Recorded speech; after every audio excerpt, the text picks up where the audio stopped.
This is the Celiac Project, two guys talking gluten-free.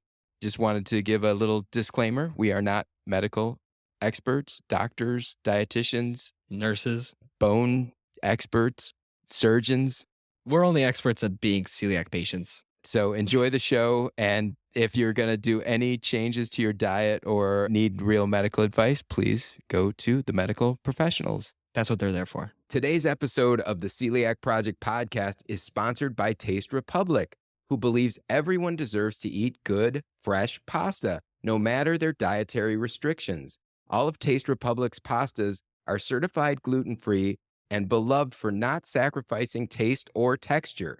With fan favorites such as 4-cheese tortelloni and cauliflower linguine, Taste Republic has a wide range of pastas to choose from. Find Taste Republic at retailers such as Whole Foods Market, Publix, Sprouts, Meijer, H-E-B, or online at tasterepublic.com.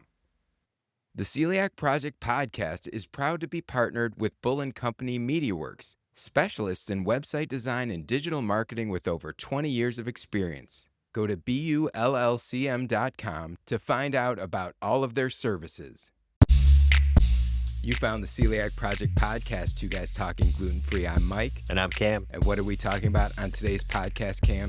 Today we have our spring edition of News and Notes. Yeah, we jump into some awesome letters from you, the listeners, and a little bit of news. Let's get to the show. Sounds good. Hey, Cam, how are you today? I'm good. How are you? I'm doing well. Ellen, how are you today? I'm great. So we brought our producer/announcer, Ellen, who, if you tuned in to our last wonderful News and Notes episode, we are trying something that we've done from time to time, where Ellen is going to read our wonderful listener letters from you out there, and that way Cam and I can just react. She effectively becomes the voice of the listener. And Ellen, really nice to have you live. Usually we just have you record these ahead of time. You haven't been on the podcast in a really long time. How does it feel to be here? It's great. It's been a really long time. If I realized how much fun I could be having all the time, I might ask to come on more often. Okay, I don't even know what to say. You're always welcome. You're working your magic behind the scenes, right, Cam? Right.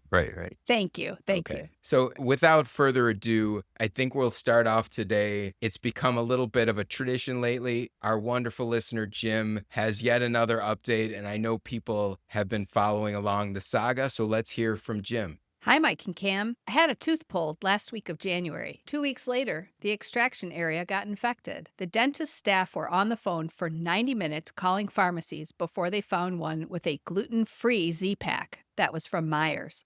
CVS, Walgreens, Kroger, Walmart, Target, etc. told them the only Z-Pak that was GF is in liquid form. All the regular tablets have gluten as a filler. None of these pharmacies had the liquid one in stock. I've never heard of this. It's a powder that gets mixed with water by the pharmacy tech. Pics are attached. FYI, I've taken the tablets Z-Pak a few times in the past. The manufacturer is Lupin, L-U-P-I-N. And I was fine. Good news. I recently had my annual physical. My primary physician was happy with my weight gain. In January of 2025, I was 132 pounds, and in February of this year, I was 152 pounds. I want to get to about 160 pounds. Budesonide is definitely helping me gain weight. I should find out in a couple of weeks at my GI appointment how much longer I'll be taking, 9 milligrams per day. She mentioned in my last appointment that hopefully I can go down to 6 milligrams a day. I hope you and your family and Cam are doing well. Jim.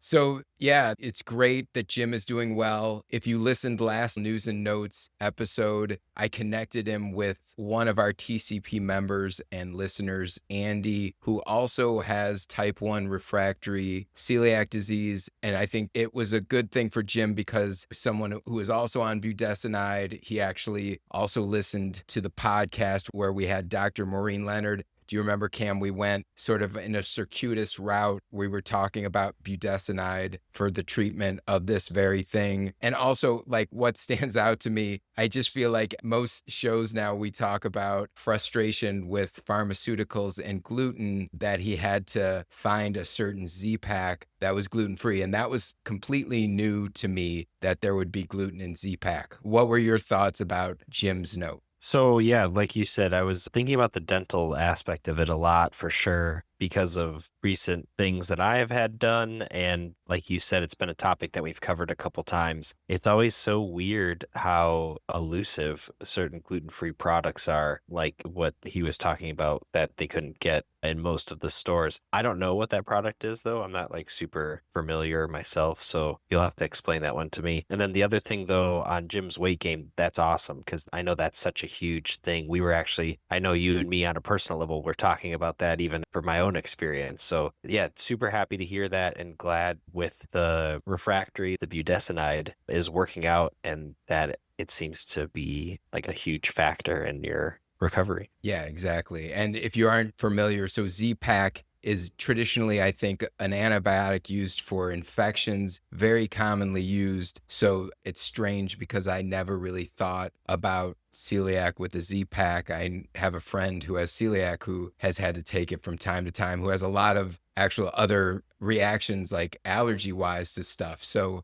it's good to remember these things. And like you said, I didn't know where he was going when he started with the tooth extraction, but the fact that it's a reminder that we still have work to do with the gluten-free meds and all of that. But Jim, please, we'll keep telling your story because I think people now expect it and really we couldn't be happier that you're gaining weight, that you're doing better, that the budesonide is helping, and hopefully you can go on a lower dose, and really glad that you're getting better. Hope the hockey's going well as well. If he wants to hit people harder, he's trying to put on all that weight, right? Yeah, when you're playing hockey, you got to have the weight for the checking. Exactly. And I thought we could roll right from Jim's great note to some news that actually relates to antibiotics as well. I came across a study on the microbiome and non-celiac gluten sensitivity. And in the end, the American Journal of Physiology, Gastrointestinal, and Liver Physiology provided an explanation for why some people who do not have celiac disease still react to gluten. The researchers found that the gut biome plays a decisive role in how the immune system perceives gluten. A healthy, diverse microbiome helps the body tolerate gluten, while a disrupted microbiome can cause the immune system to attack it. So they used mouse models. Using mouse models, researchers demonstrated that antibiotics significantly altered the gut environment. This is sort of a well-known thing that you take antibiotics so it can wipe out both the good and the bad bacteria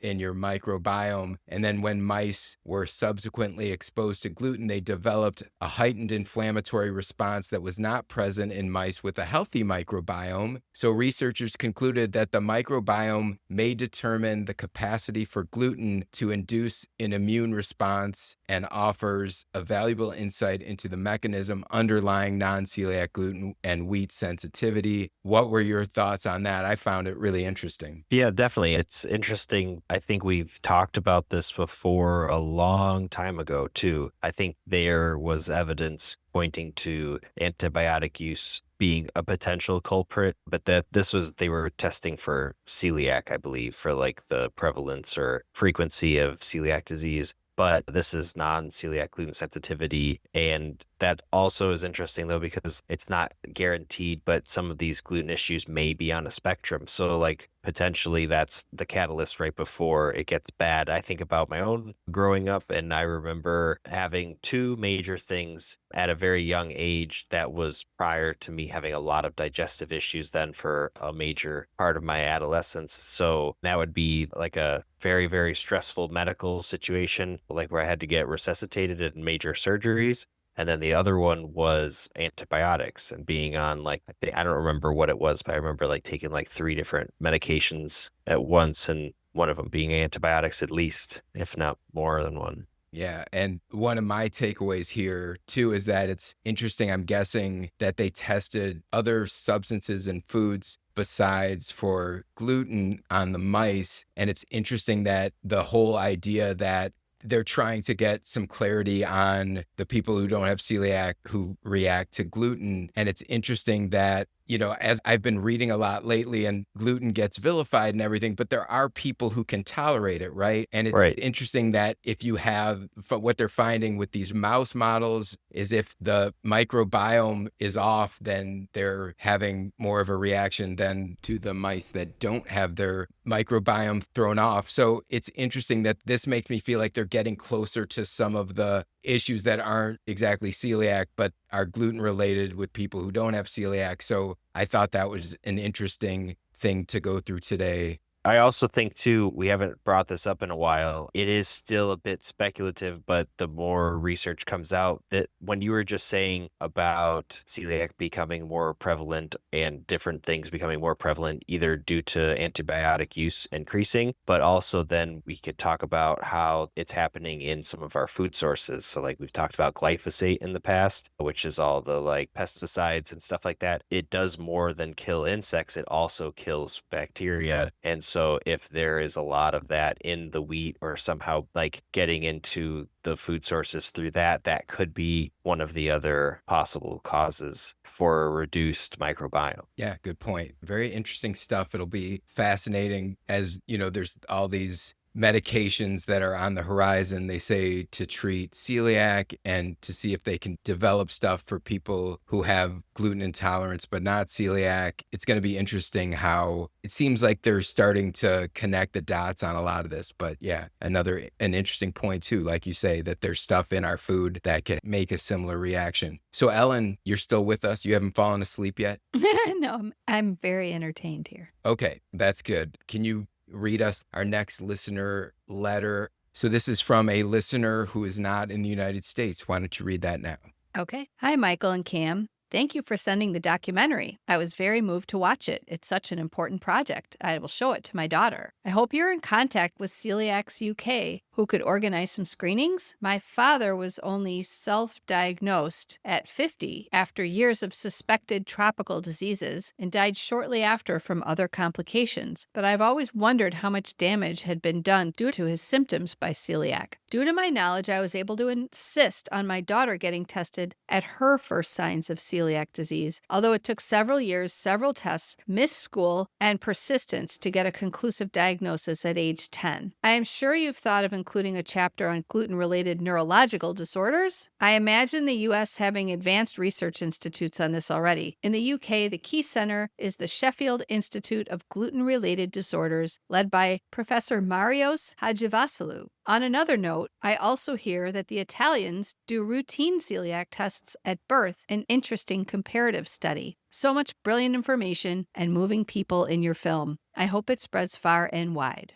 Best. Yeah, that was really nice. Thank you, Ellen. This was a woman who's in the UK. From time to time, people want to watch the film, and due to some of the limitations of Amazon, it's a long story, but it's not available in every country. I wish it was, so I'm sorry to those listeners who are not in our area. We're always looking for ways to show it. So we found a way to get her to see it. And we went back and forth about some of the organizations and trying to, show it in the UK. But it was just really interesting to get perspectives from people who aren't in our country. As she said, her father, she thought, had some sort of tropical disease, and they used to think celiac was a tropical disease. Just a really lovely person. And we went back and forth. And she also, it wasn't in this particular email, but she really enjoys the podcast as well. Any thoughts, Cam, from you? Yeah, no, I'm happy as well that you guys were able to sort out a way for them to get a chance to be able to watch the documentary. And it's always crazy to think about having celiac not in our situation. I thought about it as a time travel type of thought experiment. Like if I had celiac disease and it was 100 years ago, like that would really stink unless you figured out intuitively what foods were safe for you. And it would be so down to things that would naturally be processed gluten-free, and you'd have to just figure it out by trusting your symptoms. In certain areas of the world now, it's the same difference, because if you don't have access to that kind of understanding, you kind of have to just follow your symptoms and do your best of avoiding things that are making you feel unwell. And obviously, that's such a difficult thing to do culturally, socially, no matter where you are. Even when we have all of the help and aids that are available to us in our country, it's still difficult. So to imagine without those, double difficult. Yeah, I agree with what you said. It's funny too, like this whole idea of a tropical disease, like people think that it was picked up, from going to certain locations and stuff. We should research a little more on that because I know that goes way back. And that's why they thought it was so rare and that they thought there was a trigger that wasn't food. Also wanted to comment, it was really nice that she figured out like her father was only self-diagnosed, but she got educated and then realized that her daughter had some of the similar symptoms of her father and really took it upon herself to get her diagnosed. This also just gets me so much thinking about how the level of care and understanding of celiac can vary from country to country. And she brought up how in Italy, we know that they do mass screenings at a certain age. So it's just really interesting how we can be at different places geographically, like, and just be at totally different levels of understanding and all of that. Cam, I want to take a minute to talk about our sponsor, Taste Republic. I just can't stop thinking about the lasagna that my wife makes with Taste Republic's lasagna sheets. They're fresh, they take no prep. Each time she makes it, she seems to keep setting the bar higher and higher. Sometimes she makes a gluten-free and dairy-free version, which I don't miss the gluten or the dairy. The taste was just off the charts. And she didn't have to pre-cook any of the lasagna sheets. She just stacked it all up with the layers in the oven. We'll have to have you over. It was nothing short of amazing. Well, thank you. It definitely sounds like I need an invite. And Taste Republic, I know that they've got short cut, long cut, filled, and fresh frozen pasta, the 4-cheese tortelloni, and the fettuccine, which are my favorite. Seriously, just add sauce, and it's so easy to cook because you can just get it from the freezer section. You heat it up in a skillet, no boiling water needed. You just add sauce, and you have a whole meal in 5 minutes. Insanely easy. Yeah, it's really great. The whole thing about the convenience, Cam, I actually did that the other night the same way that you're describing. Just used simple olive oil and some Parmesan cheese on top, and I had dinner in 5 minutes. Every time we pull out Taste Republic, it's like a fine dining experience at home. You can get Taste Republic at great retailers, including Whole Foods Market, Meijer, Publix, Sprouts, and more. Visit tasterepublic.com, use their store locator, and download a coupon for your next visit. Now let's get back to the show. Sounds good. So right now I'm going to have Ellen read our next listener letter. I think it is from our good friend, Kathy. Dear Mike and Cam, I wanted to write and thank you both for the incredible work you've done for the celiac community. When I was officially diagnosed nearly 10 years ago, I remember feeling overwhelmed and unsure of where to start. Like many people, I began searching online for reliable resources and discovered your podcast, Celiac Project Podcast. I ended up binge listening to many of your earlier episodes, and they became an incredibly helpful guide as I began learning how to navigate my new gluten-free life. My husband and I also watched your documentary, The Celiac Project. That film was especially meaningful for him because it helped him understand just how much our lives needed to change to support my health. Today, he is my biggest advocate. He can even explain cross-contamination risks at restaurants better than I can. After spending many years working in healthcare, as a registered dietitian and leading food and nutrition departments in hospitals, I recently decided to follow a passion that your work helped spark. I started a business called Gluten-Free Kitchen Concierge, where I provide guides and training to help individuals, families, and food service teams navigate gluten-free living safely. I am also beginning work with a registered dietitian telehealth company called Nourish, where I'll be supporting patients who are newly diagnosed with celiac disease or navigating gluten sensitivity. Thank you both for the role you've played in educating and supporting this community. Your work truly helped inspire my next chapter. If anyone is interested in learning more, my guides and resources can be found at www.gfkitchenconcierge.com. Warmly, Kathy Wedman, your Oklahoma gluten-free supporter. So yeah, Kathy is wonderful. Kathy is a member of our TCP Inner Circle, so we've gotten to know her a little bit. Thank you for all the nice things about the documentary and the podcast. Of course, we're so happy that we could help. This is like one of those moments. It's just really nice if we help inspire people to do things. I know, Kathy has a background in the medical field, and I know she wanted to do something that felt more meaningful to her than what she was doing. So I was really blown away. I don't think you've gotten a chance to see it all yet, Cam, but when you do, you'll see Kathy really thought of everything with these guides she's putting together and a very helpful website that has a lot of information. And then she's also going to be going into kitchens and helping them get gluten-free in the right way. It's all very exciting. She thought of everything.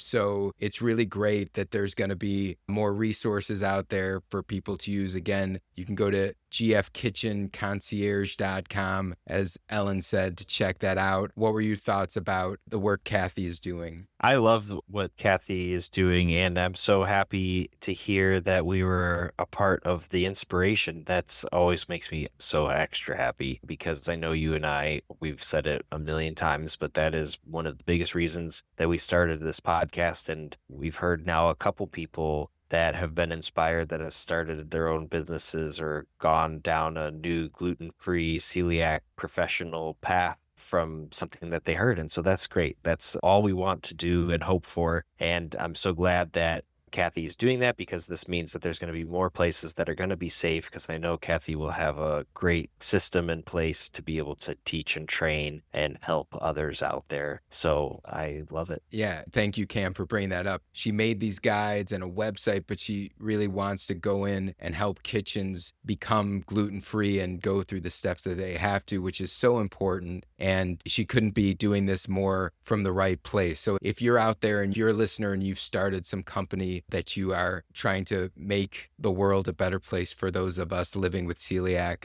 please do share that. I think we have one more email. Do you want to read? Yeah, the last note. Okay. Hello, Michael. I was listening to the Celiac Project podcast, number 443, about Cam and his troubles with finding safe GF food on campus at UIC. His situation reminded me of somewhat similar situations I've gone through at work, although not with GF food. I am a mechanical engineer, and in my previous position, I was part of a supplier quality audit team. This team would visit potential new local suppliers of parts, for example, sheet metal, electrical cables, etc., that our company was interested in adding to our list of approved suppliers. Our quality audit checklist in hand, as we walked to the managers and employees to get a feel for their quality control process and depth of knowledge. Oftentimes, everything we saw and heard met our high expectations for quality, service, etc. The managers would show and tell us how they had great quality control procedures and tests and inspections that would minimize the amount of bad parts getting shipped to our company. We would start purchasing parts from these companies, and their quality would be great for several months or even a year or two. Then suddenly, we would start receiving multiple bad parts that would raise the red flag. We would contact the supplier to see what had recently changed with their process or procedures. Oftentimes, the root cause of the issues ended up being,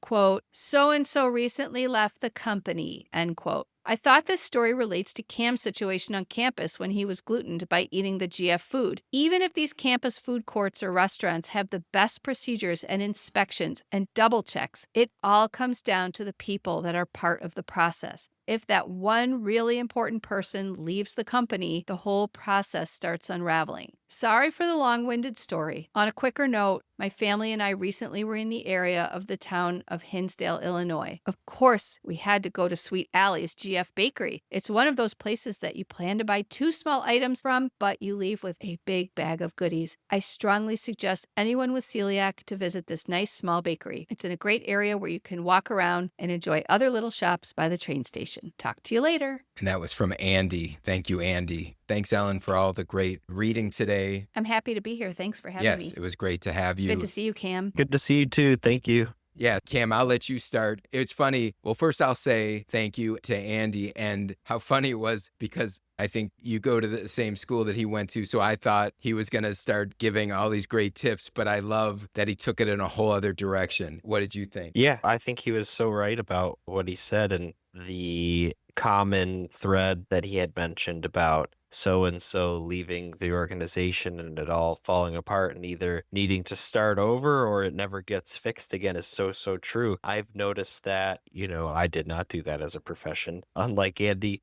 But on Find Me Gluten Free, for instance, on the app, I find that there's all these great reviews at places, and then you go there, and then when you see a review that says, I read all these great reviews, and then I went there and I had a terrible experience, and my server didn't know anything, that's what leads me to believe that it's the same situation. I feel like there's probably a lot of restaurants and organizations like my school's food situation where it is all one person or only one or two people, or it's the people that that person trains, and out of the people that they trained, which ones are like really good at it and being able to imitate and understand. So I can't say that 100% of the people that have been given that role for me have been successful, obviously, because I had my glutening story that Andy's referencing right now. So yeah, it just becomes a probability thing and trust. And there needs to be like a lead person, though, that understands how to do it or how to train for it. Other people. Yeah, I too like that Andy made this quality control comparison. And then I will just point out, when I got his email, it made me miss, we had a Sweet Alley's in Glenview, Illinois, and I think it's hard to run one gluten-free bakery, let alone two locations. So shout out to Sweet Alley's, just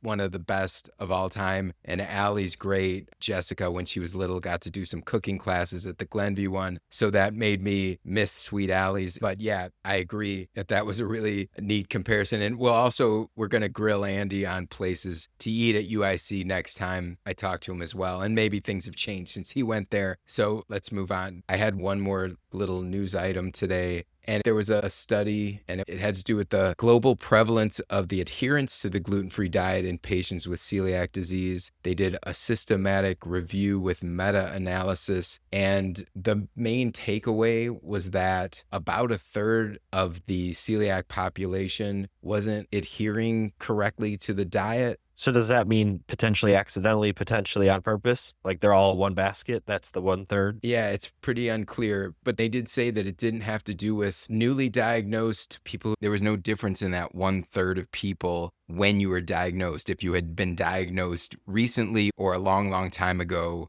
they said it was a third. And when you were diagnosed had no bearing on that number. Like they didn't see any sort of patterns about That's weird. when people were diagnosed. And so this is something I just wanted to touch on that because I thought that number was really high, but so the background is strict and lifelong gluten-free diet is the standard of care for patients with celiac disease. Maintenance of adherence to GFD is the key to success. However, a proportion of patients are unable to maintain strict adherence was what they found. So they did a systematic review. It was global and it was published in the American Journal of Gastroenterology. So in future shows, we'll go deeper into that because I know we don't have a ton of time, but I'll just say it's disturbing. And I'm sure there's a number of reasons that people cannot do the strict adherence, not having access and all those kind of things, and just not getting the education, I think, is the bottom line. Totally. Well, and there has to be a need for it. Like a lot of people don't